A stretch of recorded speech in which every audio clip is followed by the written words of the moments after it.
What's up, everybody? Happy Wednesday to you. Nice to see you. Let's all get together and chat some Packers, shall we? So, I just wanted to come on here. I know it's the bye week. I know there's other stuff going on, but still, it is a Wednesday. It is 4 o'clock. This is what I do Wednesday at 4. So I wanted to make myself available for anyone out there that wants to talk about the Green Bay Packers. So there are some little bits of news here, but I also figure I'll explore the schedule with you, what's coming up following the bye, and then also some other info that we can look at. Some interesting nuggets that I've kind of found over the last couple of days that maybe we just want to consider as we go through the bye. As for programming as we go through this, there is not going to be anything later this week, but then you can anticipate on Tuesday of next week, we're going to be going through the grades now that we stand at the bye. What does it look like halfway through the season? Really conveniently halfway through the season. We're going to go through that, take a look at that before we really start diving into the next matchups. So, one bit of news for you related to the Preston Smith trades. First of all, like some things have been learned now. One, Brian Gutekunst mentioned in his press conference yesterday how thankful the Packers are for his years of leadership. Everything that Preston Smith has offered the Green Bay Packers over the last several years, etc. is 44 sacks, whole deal, right? But the thing that really broke today that is actual news is that trade actually came on the heels of a Preston Smith request for a trade. Yeah, he admitted as much in a call with the Pittsburgh Beat, saying that he kind of saw the writing on the wall, that he wasn't really loving the new 4-3 scheme, and so he formally requested a trade a couple weeks ago. And the Green Bay Packers, as frankly they kind of normally do when it comes to these guys, honored that trade request. Now, I went over yesterday when I went live about the trade specifically, what that did in terms of what it really opens in monetary compensation, because don't forget, that is very much an aspect of the trade for the Packers here, much beyond the 7th round pick that they're getting. But just to give you an idea, this year now, for the rest of the year, they have $15.9 million in available cap space. 2025, that number now, with Preston Smith's contract off the books, that number next year, they're at $61.5 million in available space. Then 2026, $68.3 million in available space. Plus, figure in too, whatever they don't use of this 15.9 that they have for the year actually does carry over into next year. So let's not forget that that's a very, very large aspect of the trade here for the Green Bay Packers. Other things that Brian Gutekunst hit on in his press conference, much of it fairly typical, talking about Jordan Love's interceptions, how he's not overly concerned, kind of echo Matt LaFleur's refrain on that. Obviously, it's something that's got to improve, but he's not tremendously concerned about it, thinks it'll work itself out. But then also in terms of the pass rush, we talked yesterday about who is going to fill in for Preston Smith. Not that he's lighting the world on fire numerically this year by any stretch, but who is going to get more snaps now. And Brian Gutekunst specifically called out Aaron Mosby and Brenton Cox Jr. Maybe we actually see Brenton Cox Jr. be active for game weeks now. Maybe we see Mosby actually get more snaps. He did also make mention that when it comes to LVN, at least what we saw last week, LVN playing about 25 snaps as Preston got his reduced, he kind of made mention that that's about where they're expecting to see LVN. I would expect a slight uptick, but Gutekunst didn't make it sound as though all of a sudden Lucas Van Ness is going to be doing 50 snaps a week or anything to that effect, which, frankly, given his play, he got to step it up anyway. Speaking of stepping up, that's just the other highlight from the press conference. Brian Gutekunst mentioned how the collective edge rush does have to step it up. And he even included the entire defensive line, saying that they need more from those guys. He's confident because this is year one in a scheme change and they're just getting to their bye. He's confident it is going to get better. But nonetheless, he did say that they need more out of the pass rush. And yeah, that's not at all unreasonable. So I did want to go over and take a look at what exactly the pass rush looks like at this time. And I know I got to zoom in a bit here, but just to give you an idea of what the pass rush impact has been thus far, the top graded pass rusher on the team somehow, yeah, Keyshawn Nixon, 5 total pressures and 2 sacks. Oh, it looks like I'm clipping it a little bit there. Let's see if we can move me. Oh, not that one. All right, well, we're just going to live with that a little bit. I'll just go like this. 5 pressures, 2 sacks for Keyshawn Nixon. Edgerrin Cooper, 5 pressures, 3 sacks. Now, this is PFF. Keep in mind they track sacks a little differently than the NFL and ESPN will, but still nonetheless. 3 sacks, 3 and 2 for Eric Wilson, 3 and 1 for Xavier McKinney, 3 pressures for Javon Bullard. But the real problem here is you get down this list, Rashawn Gary, 20 pressures. That's not terrible. It's not where he should be, and I know he's being chipped, doubled in amongst the league leaders in both of those rates. Every single team that they're going against is honing in on Rashawn Gary. TJ Watt, Myles Garrett, Nick Bosa also are amongst the league leaders in all of those things. It hasn't stopped them from being more productive in terms of pass rush. So something still has to get figured out there. But one of the really concerning ones, yeah, right there, Kenny Clark, 16 pressures, no sacks, 2 quarterback hits. It's a little off the screen here, but that's it from Kenny Clark. Those are the types of individuals that have to step up in order to really result in any kind of pass rush improvement. Big Al, what you got, Big Al?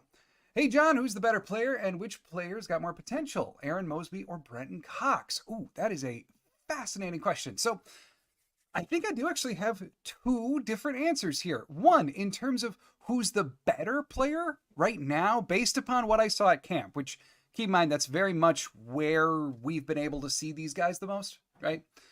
I would say based upon camp, I would say Aaron Mosby is the more ready impact player. More of a finished product, if you will. More of a spark plug, even. So I would go with Aaron Mosby in that category.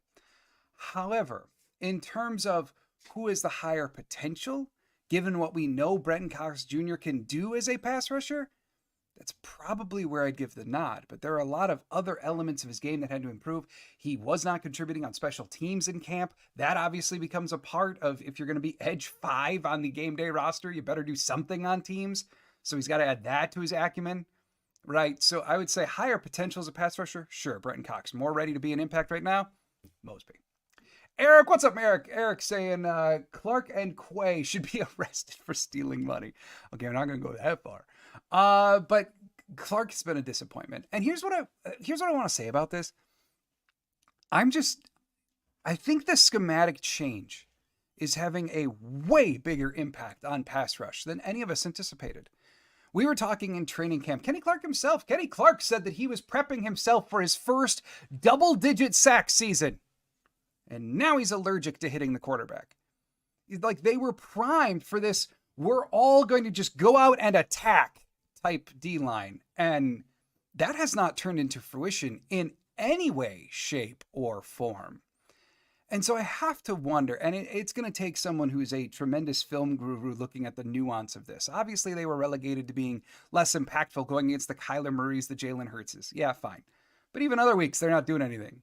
And I think it is schematic. Rashawn Gary didn't just forget to seek and destroy a quarterback. I do think he's being used as more of a quick twitch rusher than he really is. He's a power rusher still. Kenny Clark, I think, is having a very hard time adapting from being more of a nose tackle to now having to play in different gaps. And we've even seen several times this year, extremely uncharacteristically from Kenny Clark, him going the wrong way in his pursuit of the QB, or especially in the run game. He winds up crashing the wrong way. And that is very uncharacteristic. Maybe just symbolic of a guy who's used to playing in the middle. Maybe reading was actually better for him. So, of course, is the onus on the players to get better? Absolutely. But I do think there's something schematic here that has to change. I do think that Jeff Hafley has to make adjustments to the way that he's using his D-line to actually turn this into a productive group. As for your other guy, Quay, oh boy, it's the same with Quay. It's always been the same with Quay, and yet here we are. It's still the same thing with Quay. Yeah, I don't know. There's the things that he does well. Sure, he's a sure tackler. His missed tackle rate is literally half of that of Isaiah McDuffie. Wonderful. That's great. But man, it's still, reading an offense just appears to be so difficult for him. Being decisive in a whole seems to be so difficult for him. I know that there's this clamoring out there right now to get a quick twitch thinner. Try someone like that out on the edge. You might want to put me in the camp of considering that role for Quay. Quay's a good pass rusher. He always has been. Good quick twitch guy. Always has been. I might be finding myself there pretty quick. Big Al, did Goody have any interest in of any players during the trade deadline? I think uh, he kind of alluded to there not being the availability on the market that I think maybe they were expecting. There have been other years, right? The Chase Claypool year, the Will Fuller year, where we've heard after the fact that like the Packers were in a dead heat. They were trying to get this guy. I have not seen anything like that this year. There were rumors about going after Ojulari from the Giants, but nothing substantiated after the fact. And Gutekunst really sounded like a guy that was like, teams didn't want to get rid of their guys. It sounded as he was talking more to me like Gutekunst was calling up teams and saying, hey, we want him, and them responding with no. And then just being dead in the water, as opposed to this being the kind of year where he was like in the competition for someone who was available. That's the read that I have it on it right now without knowing a single freaking thing. That's just kind of the way Goot presented it, or that's the way I felt he presented yesterday. That's the correct way to say it. So one other thing that I did want to show you here before we really kind of depart for the bye week, unless of course you got more things, is I wanted to show you this. I thought that this was a fascinating graphic. I know it's kind of tough to see here on the screen, but basically this was all put together by Sam Hoppen using Sharp Football Analysis, that data and what he has as well. But basically what this graphic is it's showing the usage of the different offensive alignments for different teams around the league. And so the red coloring here that you just see a little tiny touch of along the top for Green Bay, but like the Ravens have a whole bunch of it, that red kind of pink color, that's other. Then you've got the green, which is 21 personnel, the blue, which is 12 personnel, and the pinkish purple, which is 11 personnel. Now, for the Packers, obviously, Malik Willis changed things, but you see a definitive hump in their usage, right? 11 personnel got a little bump up in weeks 5, 6, that kind of region. But if you want to go back to weeks 2 and 3, where Malik Willis was starting, those were really their most prevalent weeks for 12 personnel. Almost like they were being significantly more conservative and protective. Frankly, as there's clamoring out there to put Malik Willis back in at quarterback, which I can't get with, maybe, just maybe, it's something for the Packers to take a look at over the bye week. Eric, I'm still feeling good with this team, way ahead of where we were at this point last year, and we are the youngest team in the league again. Yeah, the thing that I just keep on going back to, Eric, is like they're 6-3. Last year they were 3-6 after 9 games, and yeah, they went on an otherworldly run, but 6-3 is pretty freaking good to be sitting at for the bye. And the thing is, too, after every one of those 3 losses, we were sitting here going, well, that was self-inflicted. They could have won that game. They could have beat the Vikings if the first half didn't suck. They could have beat the Eagles if they would have worn different cleats, maybe. They could have defeated the Lions if they didn't blow off every single appendage. So that, to me, it tells you, as I think Brian Gutekunst is feeling too, this is an awfully good football team. But the things that have to be corrected are more internal. They gotta stop with the penalties. Those got to stop. And this is not even a consistent trend in LaFleur's tenure. For the most part, over his years coaching, the Packers have been on the upper echelon of penalties. This year's team just sucks at it. And it's not even the rookies. It's the old dudes. Which is very frustrating. But then turnovers, 2, drops. And those kinds of things are just so correctable. And that's truly the key to this team going on a tear. But to your point, 6-3 at the bye with Jordan Love having missed 2.5 games. If you would have said pre-season, you're going to be 6-3 at the bye with Jordan Love missing 2.5, yeah, I think most of us would have taken that. Goot. Big Al, Goot did have a history of trading and trying to sign a big name. For example, the Packers and Rams was the last 2 teams who wanted OBJ, and the Packers tried to trade for Khalil Mack in 2018. Yes, and then of course also like Chase Claypool a couple years ago, Will Fuller even before that, which both of those thankfully did not occur for the Green Bay Packers. The OBJ thing, I've kind of been led to believe that that was more OBJ and his agent pushing forward the narrative more so than the Packers really making a push for him. So that's kind of the only one that I'd look at in question. But yeah, the Khalil Mack thing, that's been pretty well confirmed by the Packers that they were in on Khalil Mack. Goot has a history in season of trying. And I really thought that this would be the year where, given how aggressive he's been this year, that he would push it over the top and throw in an extra day 3 pick or whatever to get something done. But boy, from the sounds of it, he didn't find teams willing to wheel and deal for what we wanted.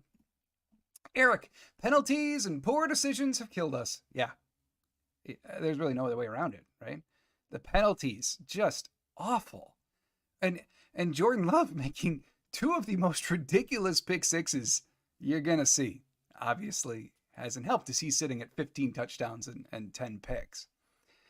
And it even goes farther than that too. Like we've seen, this is now year 2 for all these young guys playing in this offense. And we're still hearing every so often about a guy should have flattened out a route instead of going over the top. Or even in the last game, Christian Watson. I know it was windy, but still, Christian Watson, taking the wrong angle on a deep ball, missing it in the wind, whatever. Like these are things in year 2 that are supposed to be cleaned up, and they're not yet. Right. I will continue to hark on it. I know, Eric, you were right there with me, and we talked about it in training camp and everything.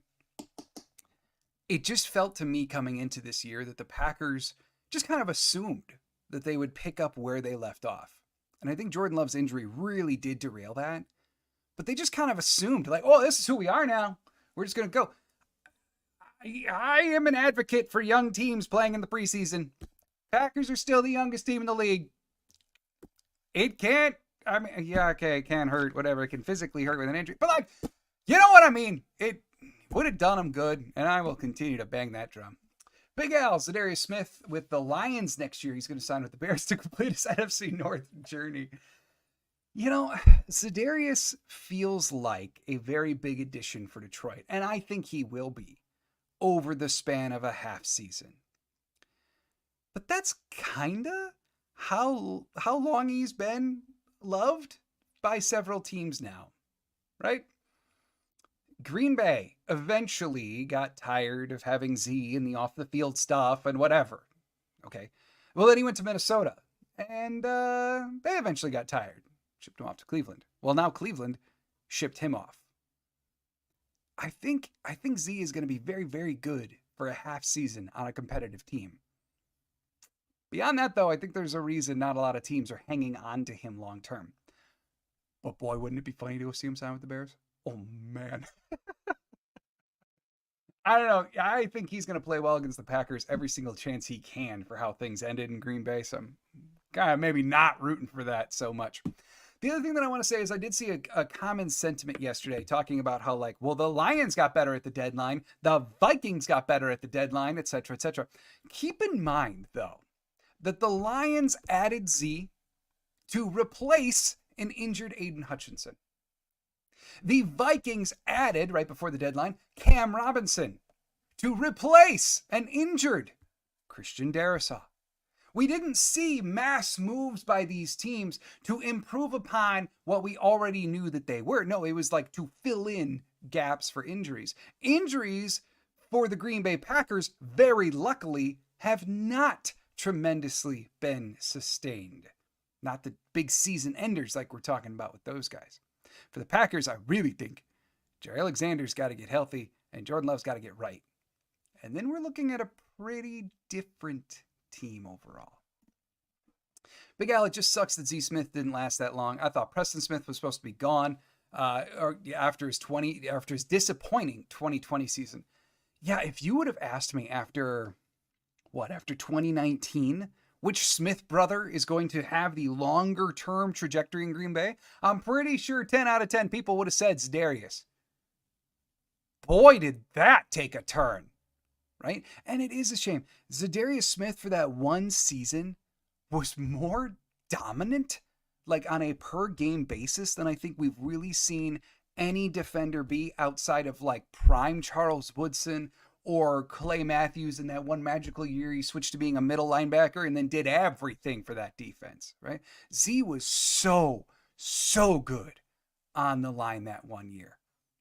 And then, man, did it go south for a bunch of different reasons. And I would love someday when Brian Gutekunst is like 75 years old and puts out a book like Ron Wolf has and others, the years around Zadarius Smith, Aaron Rodgers, Jay Alexander, going to be some fascinating reading well into the future, man. And I'm looking forward to it.